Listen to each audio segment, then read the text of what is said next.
الحمد لله رب العالمين والصلاة والسلام على أشرف الأنبياء والمرسلين نبينا محمد بن عبد الله الصادق الأمين وعلى آله وأصحابه أجمعين. Today we're going to start reading our first modern British novel, which is E.M. Forster's A Passage to India. The novel A Passage to India falls in three sections or three parts.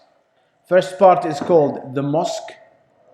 Second part is called the caves, and the third part is the temple.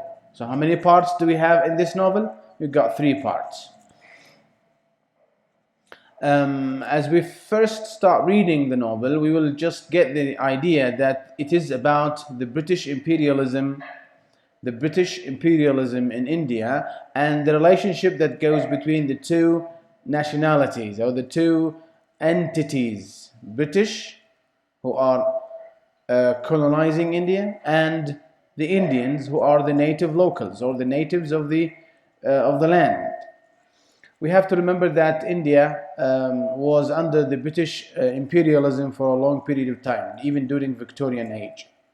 So E.M. Forster tackled this issue, the issue of imperialism, and how it affected human relationships, how it affected human friendships between the nationalities, the two nationalities of the country.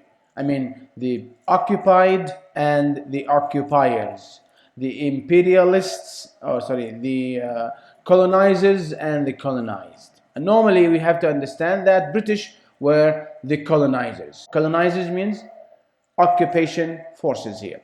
Now, colonialism is different, of course. When you say colonialism, it's positive. Whenever we say we are colonizing the country or colonizing the land, it is always positive as far as the term is concerned.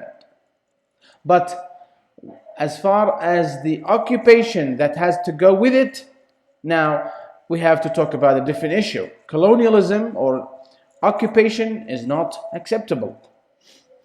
We need to colonize our country. That's good. But when it is done by foreign hands, that is the problem. When it's done by occupations, by arms, suppressions and oppression, then colonialism is a different issue.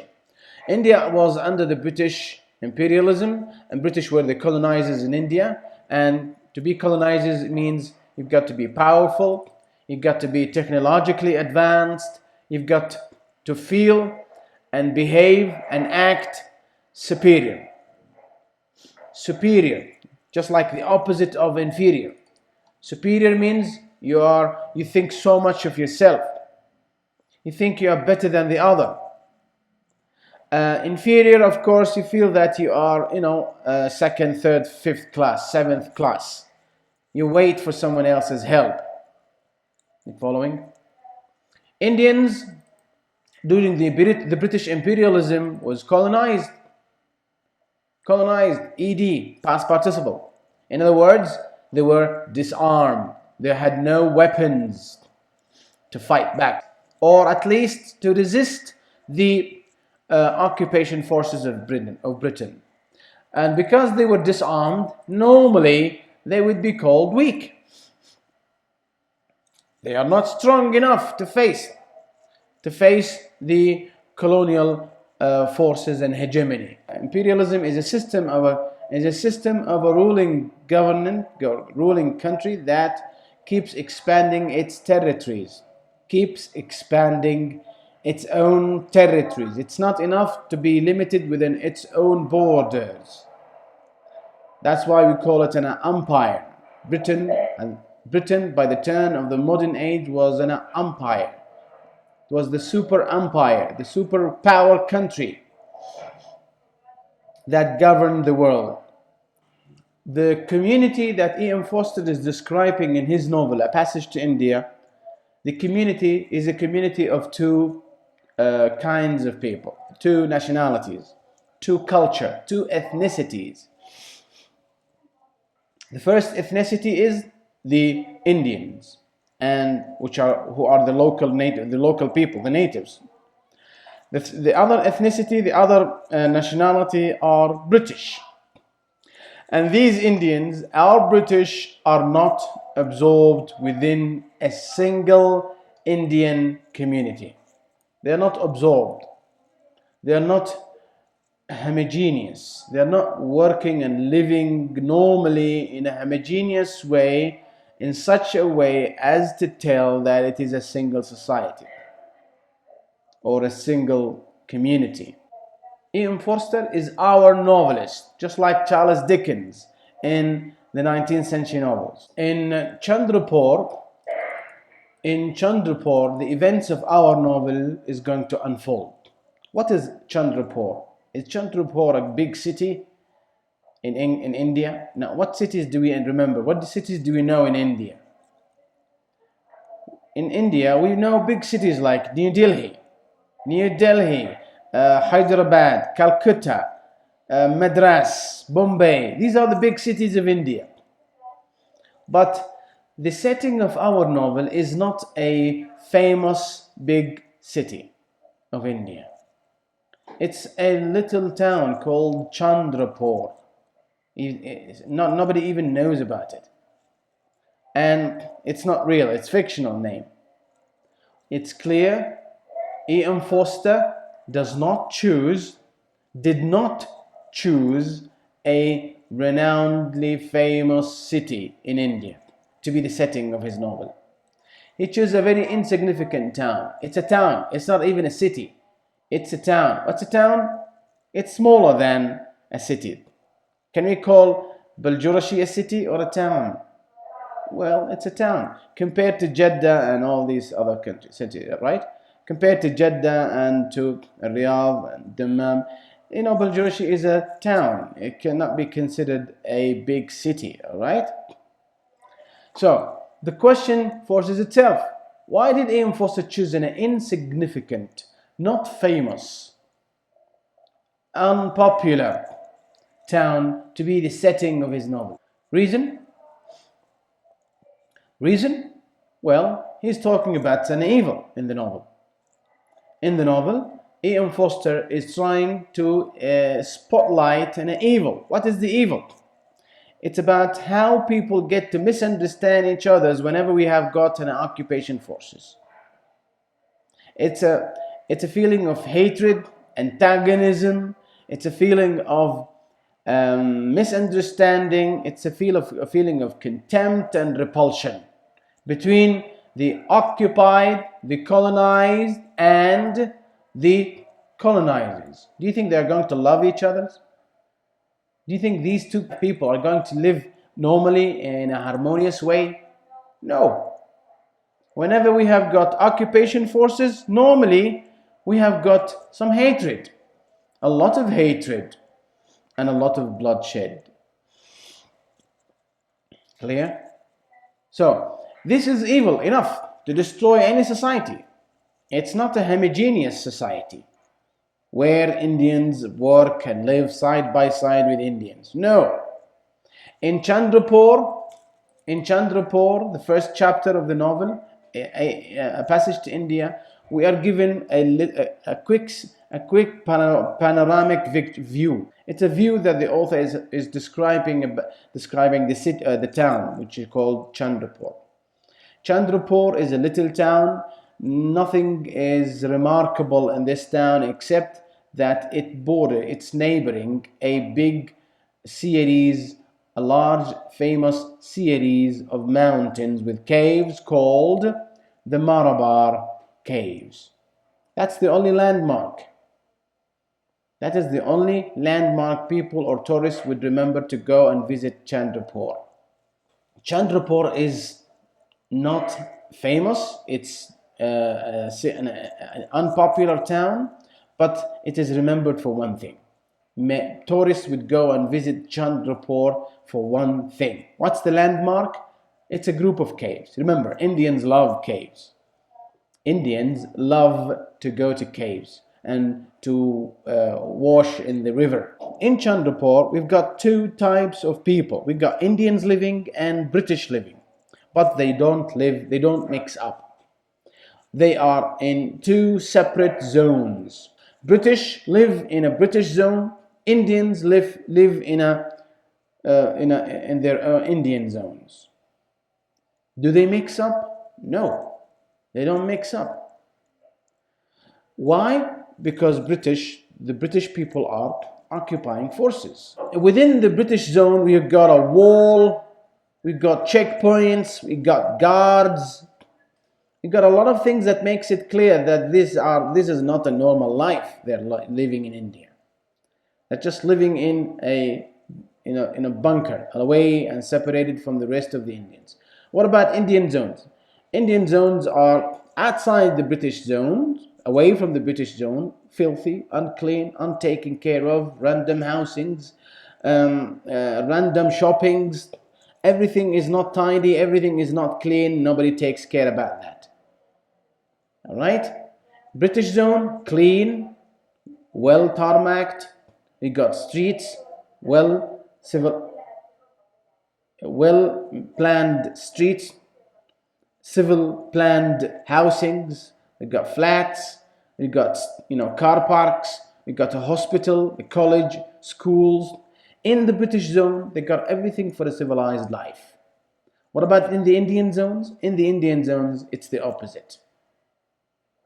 You are following me now? Well, why is that? We are talking about occupation forces. It's not normal. British are not there to be friends to the Indians. They are there to be rulers of India. You following? Then the question: why did E.M. Forster choose a little town called Chandru instead of a big city like Madras, Calcutta, New Delhi, Hyderabad, big cities, to be the setting of his novel? The answer is this: such a town like Chandru, which is a town, would be highly representative to many Indian cities and towns. How do you explain and understand the meaning of representative? Well, if you have an evil in the country, where would I find it aggravated in its biggest scale? In the villages or in the city? Question. If I have a problem, a big problem, a phenomenal problem in the country, where do you think will this phenomenal problem exist in its biggest scale? In the cities or in the villages? Are you sure? I'm talking about phenomenal problem. مشكلة ظاهرة، مصيبة، بلوى ثقافية، بلوى أخلاقية موجودة في دولة ما. هل أجدها في أعلى مستوياتها في القرى ولا في المدن؟ في المدن. If it's a problem, if it's an ethical problem, if it's a moral problem, if it's a social problem, it's not going to be in the villages. Why? It's still in the villages. No, everybody knows each other, right? Almost everybody knows each other. They can fix the problem. Normally, when you want to know the real people of a country, please, when you want to get to know the real people of a country, where should you go? Suppose you're a tourist and you want to visit Turkey, all right? Let's talk about Turkey. If you want to go to, let's say, Turkey, will you start, and you want to know the real Turkish people? Who are the Turkish people? That's an example. Where would you go and find an answer to this question? In the cities or in the villages of Turkey? In the villages. Why? Why not? Why not in the city? City is a mix-up of all kinds of people, all right? It could be foreigners. The foreigners could affect and change the moral courses of the natives or not. But in the village, it is still raw. The villagers are the containers of original morality, original ethics. You're following me? Now, if you have a problem in the city, now suppose you go to Istanbul, all right, to Turkey, and you had a problem with the Turkish people. Do you think that all Turkish people are just like this guy? No, should not think about this. This is prototyping.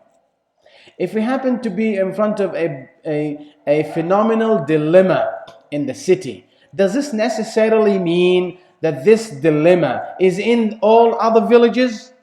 No. The answer is no. The answer is no. If you have a problem in the city, it doesn't necessarily mean that it is there in the village, simply because the village is still it's still conservative place, conservative and very much holding tight to its own principles.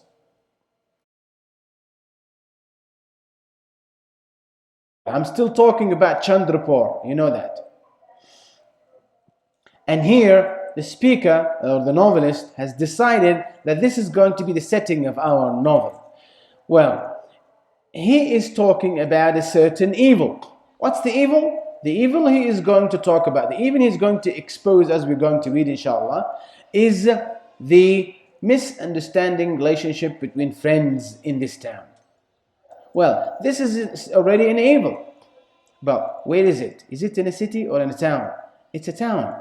Now, if this evil is so much prevailing in a town, is prevalent in a town, is widespread in a town, is clearly tangible and experienced in a town, this evil is everywhere in a town. Well, what about a city? How about a city? An evil in a town is highly representative to many Indian cities and towns. If a certain evil happens to prevail at the towns of a nation, then definitely it exists in the cities of that nation and not vice versa. ايش معنى vice versa? What is vice versa? If a certain evil happens to prevail or to spread the towns of a nation, then definitely it exists in the cities of that nation and not vice versa. In the opening scene, we've got an Indian gathering. Let me have a picture of that. I think you have a, yeah. Can you see that picture? Can you see that picture? It's an Indian gathering. By Indian gathering, I mean you got some characters, some Indian characters sitting and having dinner. What time is it? It's night. It's evening. Let's say that. It's evening. And we've got Indian characters in the novel, among which we're going to be introduced to the protagonist of the novel. The protagonist of the novel is this character called Dr. Aziz. Dr. Aziz. He is the hero, or let's say the protagonist of our novel. Aziz is having dinner with his Indian friends. Who are they? They are Hamidullah and Mahmoud Ali. Hamidullah and Mahmoud Ali. Aziz, Hamidullah, Mahmoud Ali. What do you think the religion of these characters? Huh? Christian? Muslims? Yes, they are Muslims. So they are sitting for dinner, and as they are sitting, they are talking. Of course, it's the end of the working day. You can see the post lamps here. See the lamps around the corner of the house. What does this indicate? Look at the lamps there. Look at the gas lamps over there. Is it electricity? Is the house connected to electricity? No. So, in the Indian gathering, Aziz, Dr. Aziz, our protagonist, Hamidullah, and Mahmoud Ali are having dinner. Who is Aziz? We have to be introduced properly to this character because he is the hero. Aziz is a widower, someone who has lost his wife to death. A widower is a man whose wife has died. He's got 3 children. As his name indicates, or the title of his name indicates, he's a doctor in a general hospital of Chandru. He is a doctor, a physician. You understand that? All right. Hamidullah, the other character, is an architect, engineer who has gained his bachelor degree from Cambridge University. Where is that Cambridge University? It's in England. It is in England. He gained his bachelor degree in England from an English university. In other words, he has been to England. That is the presupposition. He has been to England and he lived there for a while. Who is Mahmoud Ali? Mahmoud Ali is a lawyer. I think you understand the meaning of lawyer. And both believe both who? Both Hamidullah and Mahmoud Ali believe that it is easy to befriend an Englishman or English people only where? In England. Because they have friends. Both have been to England and both have got friends in England. British friends, English friends. And both come to the belief that it's easy to get English friends, but not in India. Where? In England. Well, what about India? What about India? In India, they believe that it is difficult to befriend the Englishman or an English person. Why? Because the English people in India are not friends, they are not tourists, they are not visitors. Who are they? They were occupation forces, right? Occupation forces. You following? And that's why they don't open the choices of having friendships or building friendships with the Indians. So this is what they are talking about. They're talking about how it is difficult to be a friend to an Englishman or a woman in India, while it's different in England, because in England Hamidullah has got friends, Mahmoud Ali has got British friends or English friends, and they have no problem with that. Well, where is the problem? The problem is with the political reasons why the British are in India. It is occupation forces. You following? Well, what about the British people who move from England to India? They talk about this. He says, an Englishman who comes from England to live and work in India would take 2 years to change from a kind-hearted person, from an understanding person, from cooperative, informative person, to become what? To become rude, aggressive, and imperious. They're talking about British. At their dinner, they are talking about English existence in India. They say an Englishman comes very fine from England, but when they are in India, they will take 2 years to change. From what to what? They change from the good citizens they used to be in England into a terrible, imperiously rude, aggressive person they have to change in India. What changes them? What changes these people? Any idea? He has to be very careful, very precautious. He has to take measurements. He cannot walk alone. He cannot walk without, disarmed or without an arm. He cannot venture out at night into Indian zones. مثلا. You following? Because it's too dangerous. It is too dangerous. But is it the same danger in England? No. In England, even if he has Indian friends, it's not the same danger, because there, it's a normal position, normal situations. It's a citizen life where no occupation is taking force. But here we're talking about an occupied country. All right? To make it clear, how do you think a Zionist feel towards the Palestinians? I'm just giving you a parallel question. Do you think a Zionist can venture out into the Palestinian zones alone at night? Can a Zionist do that? Have you understood the question? يستطيع صهيوني أن يخرج إلى مناطق الفلسطينيين كذا لحاله كذا من غير سلاح؟ ما يستطيع. ليه؟ حتى لو كان مواطن صهيوني، حتى لو كان مواطن، يعني هو ليس من قوى، لكن مواطن جاء يعني مستوطن يعني. Do you think it's going to be safe for him? No. Why? Because he is coming to Palestine under an occupation umbrella. He is living and working for an occupation forces. Right? Do you think the Palestinian will host him and love him? No. They're going to kill him, right?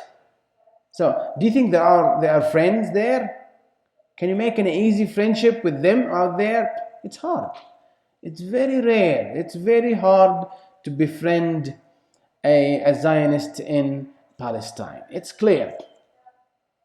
And the same case applies in our Norway. British people are not safe in India. That's why they take all the measurements necessary to secure their safety, security, welfare, good living, and money also, housings and everything. You're following?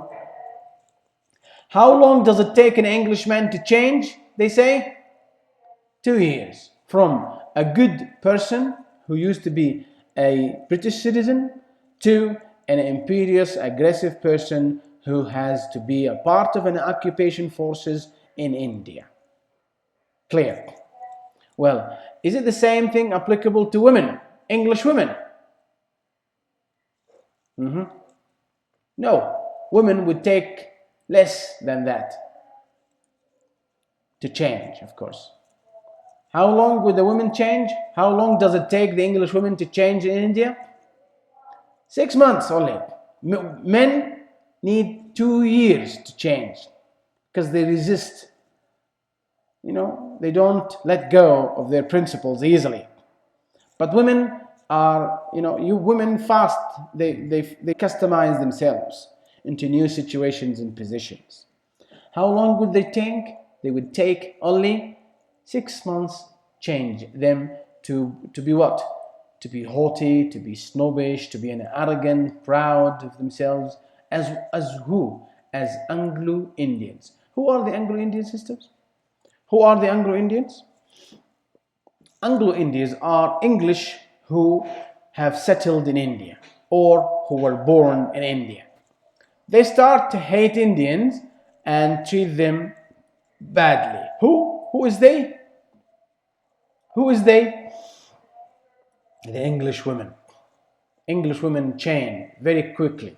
They become very much snobby. We're talking about the subject that the guests are talking about. These are what Hamidullah Aziz and Mahmoud Ali are talking about. They're talking about friendship in India. They're talking about friendship in India. Well, as a physician, كطبيب, do you think Dr. Aziz treats his patients discriminately according to races? As a physician, do you think Dr. Aziz treats his patients discriminately according to races, according to ethnicity? But let's talk about it. So, do you think Aziz as a doctor can do that? No. Why? Because he's a doctor first. Second, he is still neutral. He cannot start to take action against India, against the British. Why? Because he is still neutral about the discussions he had with his country fellowmen in the opening scene. Remember, now we're still talking about the opening scene. In the opening scene, they're talking about friendships between Indians and British. Well, what is Aziz's attitude in the discussion? He is neutral. He is not for, he's not against. He does not agree or disagree. Why does he have to take this stance? Because he has not been through any experience. He will be going through an experience after which he will build his decision about which is true or false about that discussion. Well, is this agreeable or disagreeable? Is it true that they are talking about Englishmen changing within span of time of 2 years or not? Is it true that English women are those abhorrible, sordid creatures that change after 6 months or not? Aziz cannot make a decision yet. Is this true or not? He doesn't know. Why? Because he has not been through any experience. Is he an expert? Is he an expert about this? No. The answer is no. He still needs some experience, which he will get through, of course. He will be through a very harsh experience, as we're going to see in the novel. Clear? Let's get to the opening scene. The opening scene, which is a very important question. اللي هو مشهد ايش يا اخوات؟ مشهد افتتاح الرواية. أول مشهد. It's usually considered a significant scene. Explain the opening scene of the novel. Well, while Aziz is having dinner with his friends, we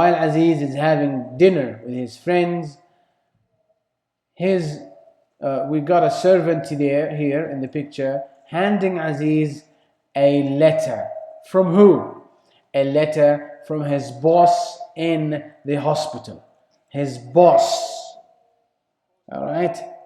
His superior. His British boss. It asks him, Aziz reads the letter, and Mr. Calendar, is his boss, has sent for him to come to the hospital. What does the letter say?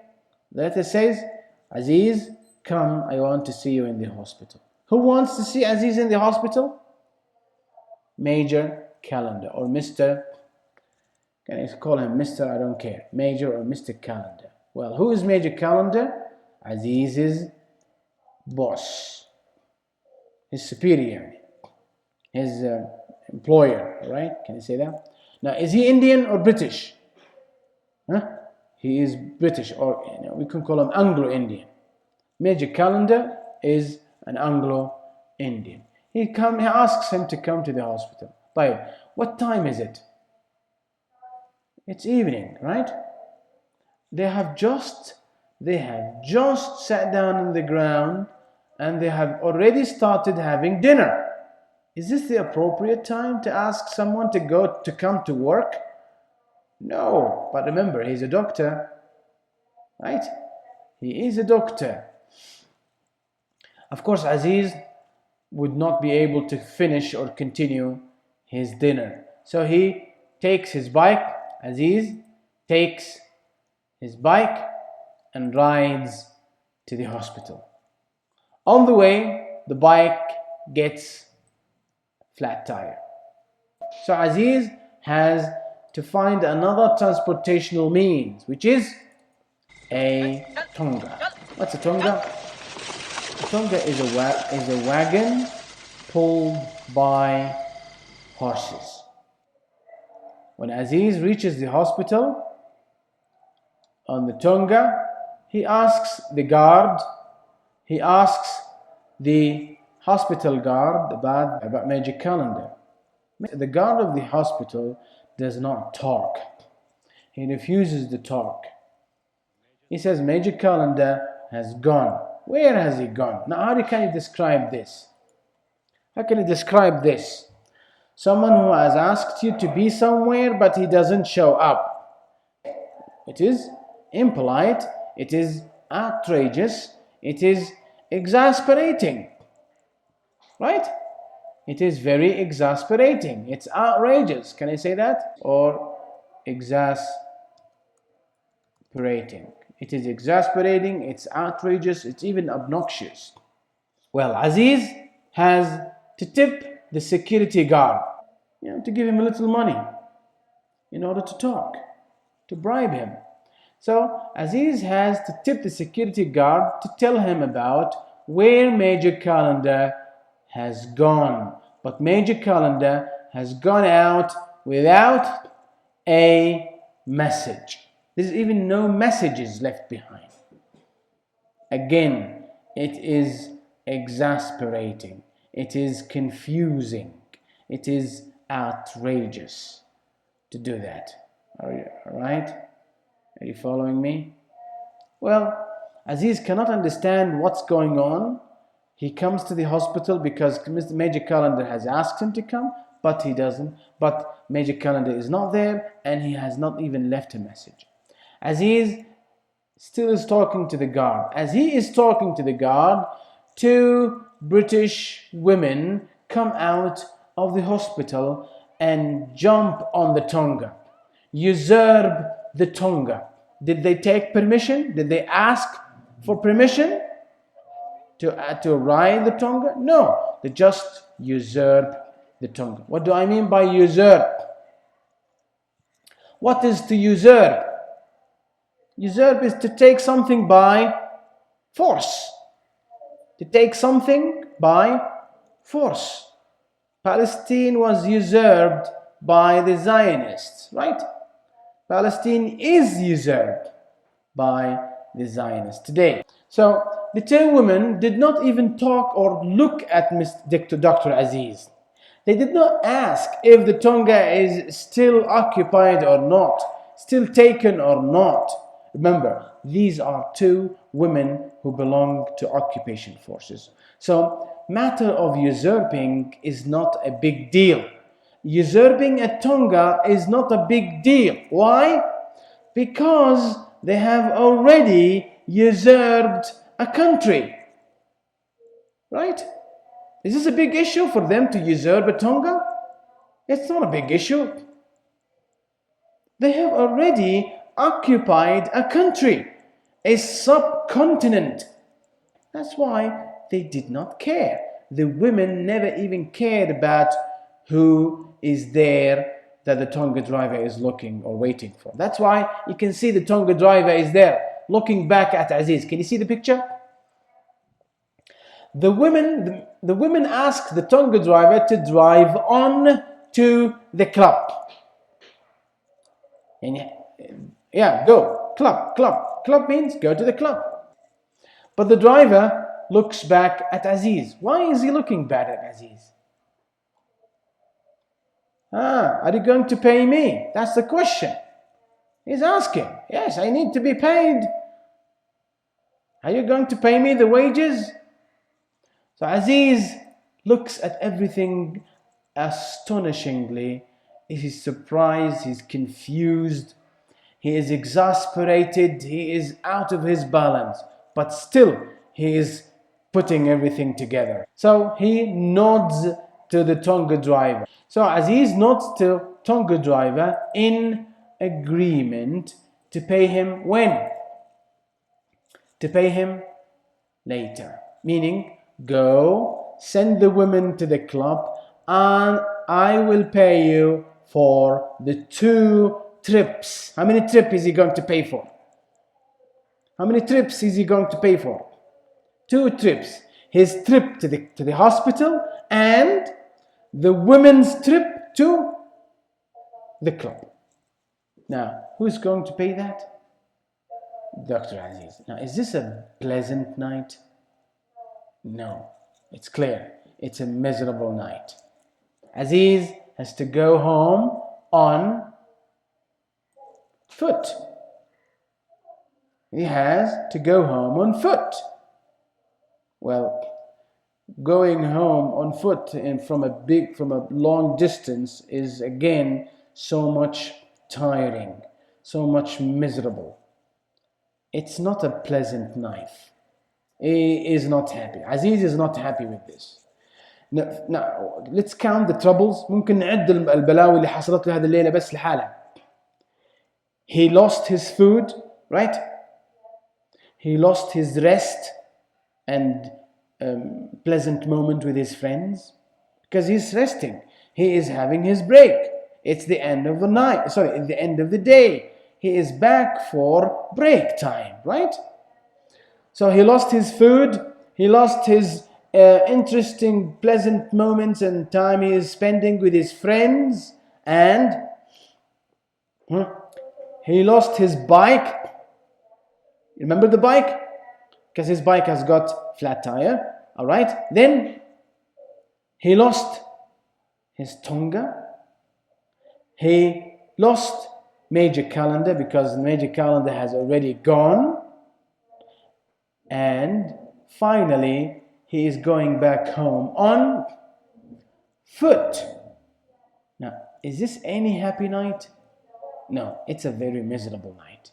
Now, is Aziz exploding? Is he going to explode for tonight? No.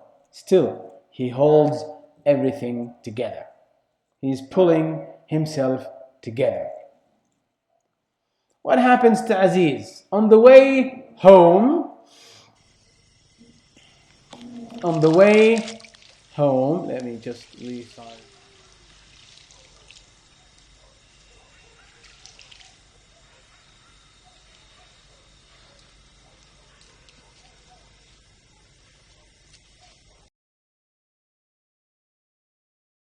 And Aziz has come out of the British zone. He needs to have some rest, right? Remember, he has not even had his dinner yet.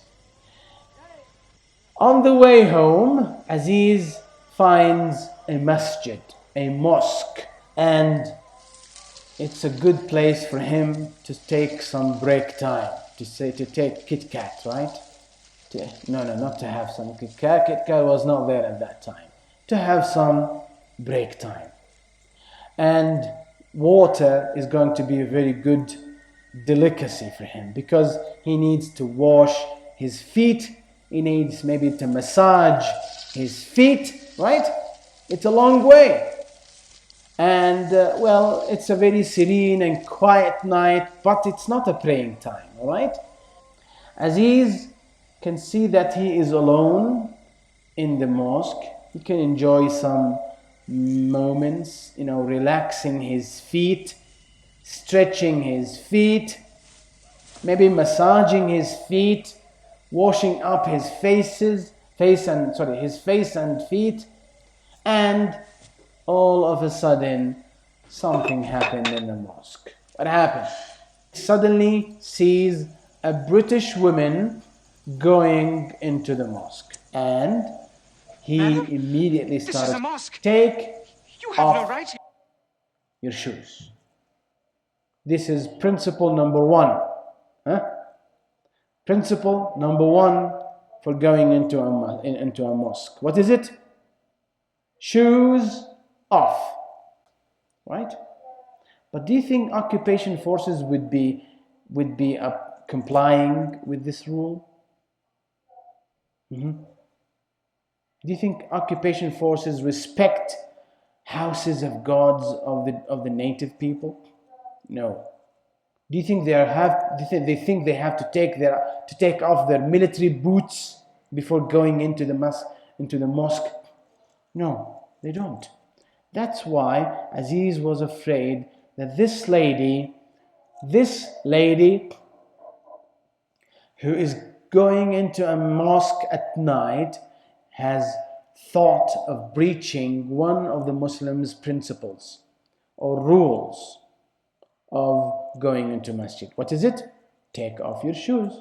If you respect my house of God, please take off your shoes. But Aziz here has to shout. Who is the woman? The woman is called Mrs. Moore. Mrs. Moore. A British woman who is trying to go into the mosque. The woman has already taken off her shoes. Of course, she is startled. Why? Because in the masjid there is nobody there. And Aziz has come out from a dark corner of the masjid where nobody could see him right from the beginning. It's clear that the lady respects the Muslims' peculiar rules or peculiarities in this place. Aziz طبعا apologizes. He says, I'm sorry, I didn't know that you are going to take off your shoes, or I didn't know you have already done so. Why? Because Mrs. Moore apparently is not an Anglo-Indian. Mrs. Moore tells him that he has not frightened her,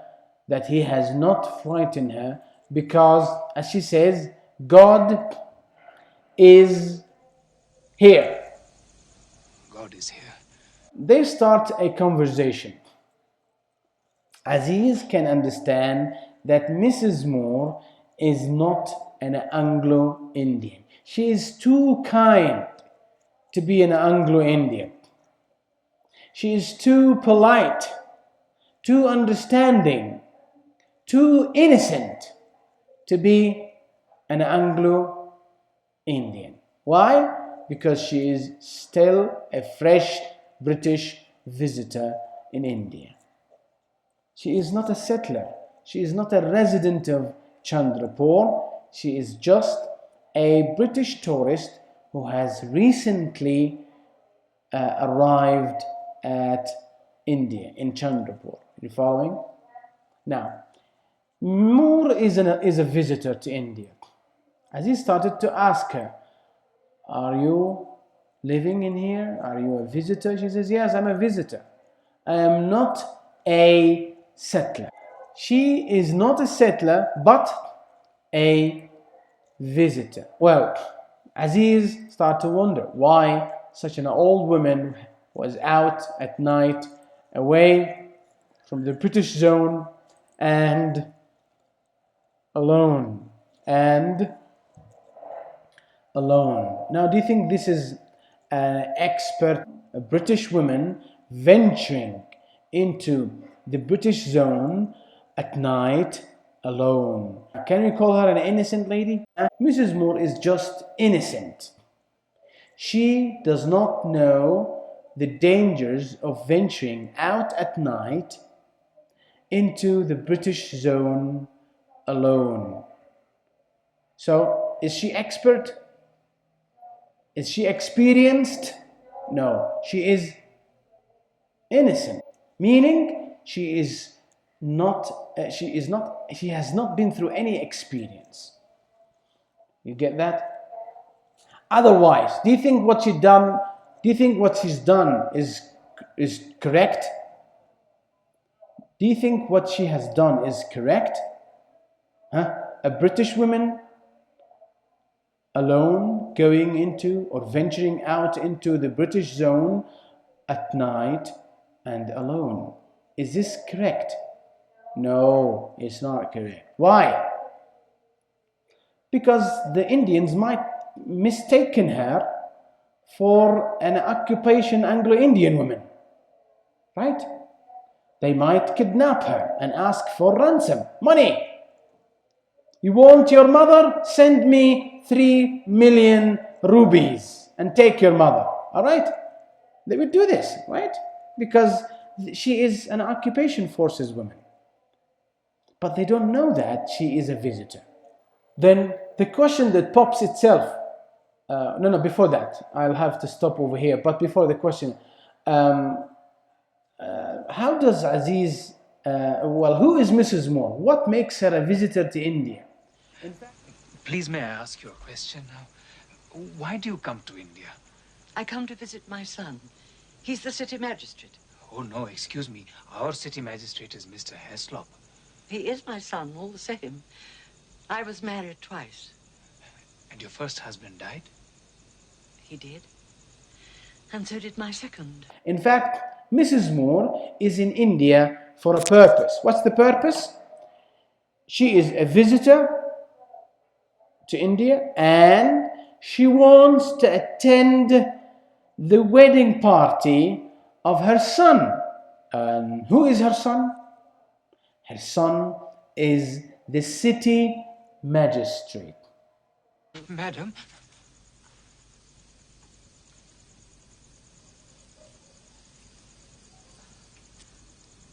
I am right, am I not? If I remove my shoes, I am allowed. Of course.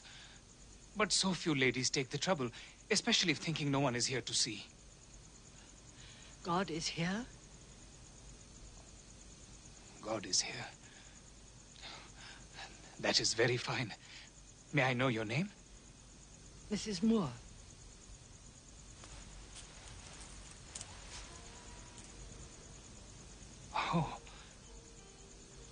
I came from the club. They're doing a rather tiresome musical play I'd seen in London. It was very hot. I think you ought not to walk alone, Mrs. Moore. There are bad characters about, and leopards may come from the Marabar Hills. Snakes also. You walk alone? I come here quite often.